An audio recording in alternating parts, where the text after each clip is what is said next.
제가 하나 보여드릴 자료가 있습니다. 네.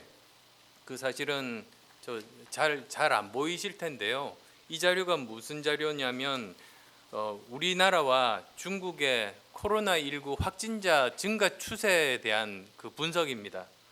그래서 잘 안 보이시겠습니다만 중국은 지난 1월 16일 날 45명이었습니다. 그러던 것이 8일 후에 1000명을 넘고 다시 또 일주일 후인 1월 31일 날 11,000명을 넘게 됩니다. 지금 현재 대한민국 상황은 지난 18일이 그 대구에서 처음 그 지역 감염자로 추정되는 환자가 나왔습니다. 그때가 31명이었는데 어떻게 보면 중국과 똑같이 8일 이후에 1261명이 됐습니다. 1000명을 넘었습니다. 그러면 일주일 후에 이대로 추세를 따라간다면 11,000명이 될 수 있을지 이런 것에 대해서는 어떻게 생각하십니까? 네. 사실 그 초기 과정에서의 이 일치되는 양상은 어떻게 보면은 정말 놀라울 정도 일치가 되고 있어요. 그래프를 보니까. 숫자까지 거의 비슷합니다. 지난 8일간 추세가. 네. 그런데 이제 우리 이 대구 경북 지역의 이 발병 양상은 사실상 우리가 그 동안에는 경험해 보지 못했던 특수한 그런 집단 발병 양상입니다.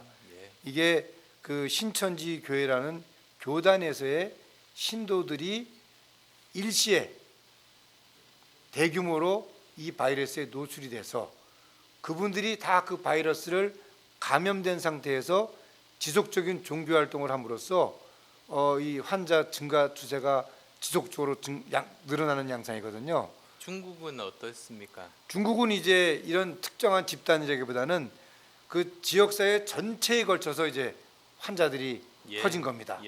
그러니까 어떻게 보면은 그 이 전체에 퍼지다 보니까 그 중국의 보건당국이 환자들을 관리하는 것이 쉽지 않았을 뿐더러 그 이 퍼졌을 때 이 감염된 사람들이 그냥 단순한 감기처럼 생각을 했습니다. 그래서 그냥 집에서 그 중국은 또 약을 구하기도 쉽지 않으니까 그냥 우리 감기 대하듯이 아마 이 질병을 대한 것 같습니다.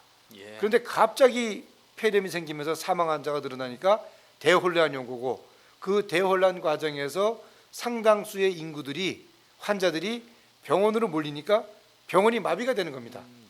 병원에 기존에 있던 환자들이 있는데 이 사람들이 밀려 들어오는데 이 사람들을 진료할 병실도 없고 또 진료할 의사도 없고 그러니까 환자들이 병원에 오질 못하고 다시 다 집으로 돌아가게 되고 또 집으로 돌아가는 과정 중에서 이 코로나19에 감염되지 않았던 다른 사람들과 많이 접촉을 하게 됩니다.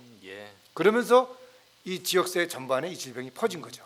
그럼 뭐 초반도 숫자는 비슷하지만 여러 가지 전파 양상들이 다르니까 중국처럼 이렇게 일주일 만에 10,000명이 넘는다든지 이럴 가능성은 그래도 낮다고 보시는 거군요. 거의 없습니다. 왜냐하면 지금 이미 신천지 교회의 집단 발병 양상이 우리 국민들에게 알려짐으로써 국민들의 개인 위생 수칙이 놀라울 정도로 좋아진 것은 물론이고 이런 사회적 활동, 예를 들어서 다른 사람들과의 만나는 것들 거기에 대해서 이제 거리를 두는 것들이 시작이 됐습니다.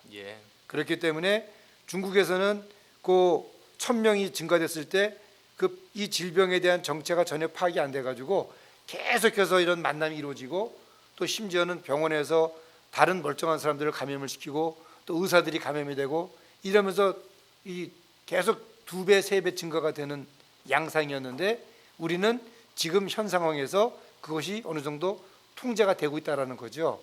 네, 그런 면에서는 그 이후에 이 그래프가 중국의 그래프와 일치되지는 않을 거라고 저는 생각을 합니다.